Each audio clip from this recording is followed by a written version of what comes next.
नमस्कार दोस्तों। आज के इस खास विश्लेषण में आपका बहुत बहुत स्वागत है। कभी कभी ना खबरों का ऐसा सैलाब आता है कि समझ ही नहीं आता कि शुरुआत कहाँ से करें। बिल्कुल एक बिखरी हुई पहेली की तरह आज हम इसी पहेली को सुलझाने वाले हैं, ताकि देश और दुनिया की सबसे अहम खबरें एकदम शीशे की तरह साफ हो जाएं। तो चलिए सीधे मुद्दे पर आते हैं। आज का सबसे बड़ा सवाल ये है कि एक तरफ राजनीति में अचानक हो रहे बदलाव, दूसरी तरफ परीक्षाओं को लेकर छात्रों का गुस्सा, और ऊपर से ये मौसम की चरम सीमा। आखिर ये सब एक साथ मिलकर हमारे देश की दिशा कैसे तय कर रहे हैं? आइए इसे डिकोड करते हैं। इस पूरी पिक्चर को अच्छे से समझने के लिए हमने इसे 5 स्पष्ट हिस्सों में बांटा है। पहला, राजनीतिक हलचल। दूसरा, शिक्षा के क्षेत्र में मचा हंगामा। तीसरा, भीषण गर्मी का कहर। चौथा, कुछ प्रमुख जांच। और आखिर में ग्लोबल और आर्थिक खबरें। शुरुआत करते हैं हमारे पहले हिस्से से, चुनाव और राजनीतिक हलचल। अब पश्चिम बंगाल की फाल्ता सीट को ही ले लीजिए।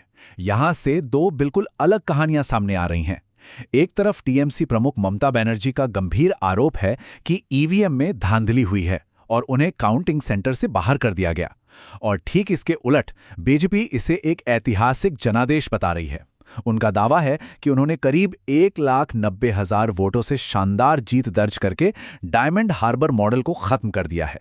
दोनों पक्षों के अपने अपने दावे हैं और राजनीति पूरी तरह से गरमाई हुई है।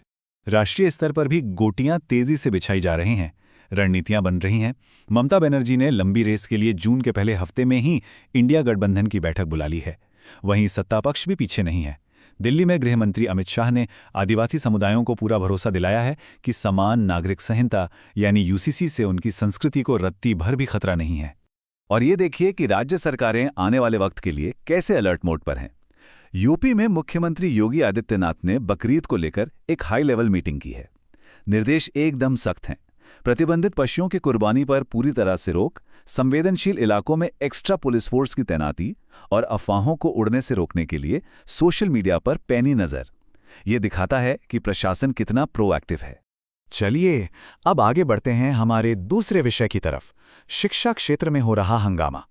सच कहूं तो शिक्षा का क्षेत्र इस वक्त एक प्रेशर कुकर बना हुआ है। एक के बाद एक कई झटके लगे हैं। नीट पेपर लीक के आरोपों पर गुवाहाटी से लेकर चेन्नई तक छात्रों का गुस्सा फूट रहा है। ऊपर से सीबीएसई पोर्टल में आई तकनीकी दिक्कतों को सुलझाने के लिए मंत्री धर्मेंद्र प्रधान को सीधे आईआईटी मद्रास की टीम बुलानी पड़ गई। और अगर ये सब कम था तो बकरीद की छुट्टी के चलते 28 मई की सीयूईटी यूजी परीक्षा को भी टालना पड़ा है। सोचिए, लाखों छात्रों और उनके परिवारों पर इसका क्या असर हो रहा होगा। अब बात करते हैं एक ऐसे मुद्दे की जो हम सबको सीधे तौर पर झुलसा रहा है। उत्तर भारत में पड़ रही भीषण गर्मी। 45 डिग्री सेल्सियस ये सिर्फ एक नंबर नहीं है, ये एक अलार्म है। राजधानी दिल्ली और उत्तर भारत के कई हिस्से सच में भट्टी की तरह तप रहे हैं और मौसम विभाग को इसके लिए गंभीर अलर्ट जारी करने पड़े हैं। जरा इस संकट के फैलाव को देखिए। दिल्ली, राजस्थान, यूपी, पंजाब और हरियाणा, हर जगह गंभीर हीट वेव का अलर्ट है। मध्य प्रदेश के बुरहानपुर में जल संकट इतना बुरा है कि लोग गंदा पानी पीने को मजबूर हो गए हैं। और सबसे दुखद बात, मुरादाबाद में ट्रैफिक ड्यूटी कर रहे एक पीआरडी जवान की गर्मी की वजह से जान चली गई। हालांकि राहत की एक छोटी सी किरण यह है कि बिलासपुर और रायपुर रेलवे स्टेशनों पर यात्रियों को थोड़ी ठंडक देने के लिए मिस्टिंग सिस्टम लगाए गए हैं। और यहीं पर कुदरत का एक अजीब विरोधाभास देखने को मिलता है। एक तरफ जहां देश का एक बड़ा हिस्सा गर्मी से उबल रहा है, वहीं ठीक उसी वक्त उत्तरी छोर पर कुपवाड़ा और लोलाब घाटी में भारी बारिश और ओले गिर रहे हैं। इससे वहां सेब की फसल को काफी भारी नुकसान हुआ है। मतलब एक ही समय में मौसम के दो बिल्कुल अलग और खतरनाक रूप। अब रुख करते हैं हमारे चौथे हिस्से का, अपराध और प्रमुख जांच। त्रिशा मौत मामले में एक बहुत ही अहम और दुर्लभ कदम उठाया गया है। चीफ जस्टिस सूर्यकांत सहित सुप्रीम कोर्ट के 3 जजों की बेंच ने खुद ही यानी स्वतः संज्ञान लेते हुए इस मामले में दखल दिया है। खास बात यह है कि पीड़ित परिवार और बचाव पक्ष दोनों ने ही कोर्ट के इस फैसले का स्वागत किया है। जांच एजेंसियां अब इस मिस्ट्री को सुलझाने के लिए दिन रात एक कर रही हैं। देखिए, दिल्ली एम्स की फॉरेंसिक टीम ने खास उपकरणों के साथ घटनास्थल की पूरी जांच की है। उधर एसआईटी आरोपी पति समर्थ से कड़े सवाल पूछ रही है कि वो 12 मई और उससे पहले के 10 दिनों तक आखिर कहां था, भले ही वो सवालों से बचने की कोशिश कर रहा हो। इसके अलावा एक और अहम सुराग के लिए वकीलों ने उस ब्यूटी पार्लर की सीसीटीवी फुटेज मांगी है जहां त्रिशा अपनी मौत से ठीक पहले गई थी। कड़ियां धीरे धीरे जुड़ रही हैं। और अब हमारे आज के विश्लेषण का आखिरी पड़ाव, प्रमुख राष्ट्रीय और वैश्विक खबरें। आप जरा इस पर गौर कीजिए। 95,754 करोड़ रुपए।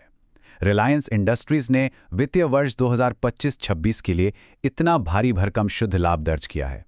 आपको बता दूं, किसी भी भारतीय कंपनी द्वारा कमाया गया ये अब तक का सबसे बड़ा प्रॉफिट है।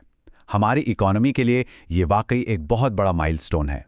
बिजनेस से थोड़ा कूटनीति की तरफ चलें तो अमेरिका से एक बड़ा ही दिलचस्प बयान आया है। पूर्व अमेरिकी राष्ट्रपति डोनाल्ड ट्रंप ने एक फोन कॉल के दौरान प्रधानमंत्री मोदी की तारीफ करते हुए कहा, I love Modi, I love India.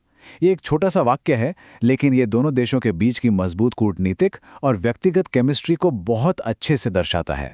कूटनीति के इस मंच पर और भी बहुत कुछ चल रहा है।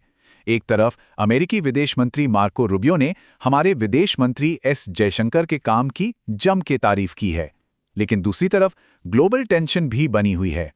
डोनाल्ड ट्रंप ने एक एआई से बनी तस्वीर शेयर की जिसमें एक अमेरिकी ड्रोन ईरान के जहाज को तबाह करता दिख रहा है। इसके जरिए उन्होंने पुरानी ईरान परमाणु डील पर करारा तंज कसा है। तो दोस्तों, इन सब को देखकर एक बड़ा सवाल जहन में आता है। एक तरफ चरम पर पहुंचता मौसम, दूसरी तरफ शिक्षा के क्षेत्र में उथल-पुथल और साथ ही तेजी से बदलता राजनीतिक परिदृश्य। आखिर आने वाले महीनों में हमारा देश और हमारा नेतृत्व इन तमाम चुनौतियों से कैसे पार पाएगा? ये ऐसी घटनाएं हैं जो लगातार बदल रही हैं और जिन पर हमारी नजर बनी रहेगी। आज के इस विश्लेषण में हमारे साथ जुड़ने के लिए आपका बहुत बहुत शुक्रिया। सतर्क रहिए, सुरक्षित रहिए और हाँ, सवाल पूछना कभी मत छोड़िए।